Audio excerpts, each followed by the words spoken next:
When Martha Hale opened the storm door and got a cut of the north wind, she ran back for her big woolen scarf. As she hurriedly wound that round her head, her eye made a scandalized sweep of her kitchen. It was no ordinary thing that called her away.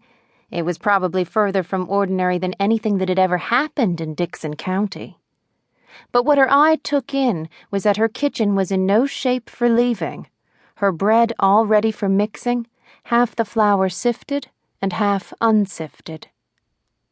She hated to see things half done. But she had been at that when the team from town stopped to get Mr. Hale, and then the sheriff came running in to say his wife wished Mrs. Hale would come too, adding, with a grin, that he guessed she was getting scary and wanted another woman along. So she had dropped everything right where it was. "Martha," now came her husband's impatient voice, "don't keep folks waiting out here in the cold." She again opened the storm door, and this time joined the 3 men and the 1 woman waiting for her in the big 2-seated buggy. After she had the robes tucked around her, she took another look at the woman who sat beside her on the back seat. She had met Mrs. Peters the year before at the county fair, and the thing she remembered about her was that she didn't seem like a sheriff's wife. She was small and thin and didn't have a strong voice.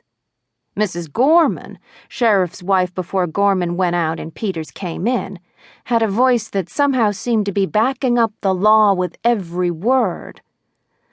But if Mrs. Peters didn't look like a sheriff's wife, Peters made up in looking like a sheriff. He was, to a dot, the kind of man who could get himself elected sheriff.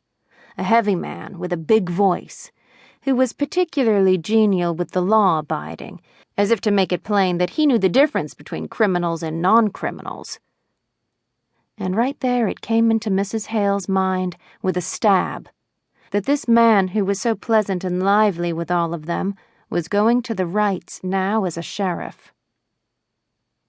"The country's not very pleasant this time of year," Mrs. Peters at last ventured, as if she felt they ought to be talking as well as the men.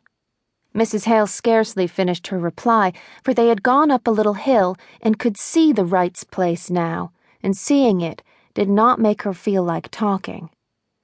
It looked very lonesome this cold March morning. It had always been a lonesome-looking place. It was down in a hollow, and the poplar trees around it were lonesome-looking trees. The men were looking at it and talking about what had happened. The county attorney was bending to one side of the buggy and kept looking steadily at the place as they drew up to it. "I'm glad you came with me," Mrs. Peters said nervously, as the 2 women were about to follow the men in through the kitchen door.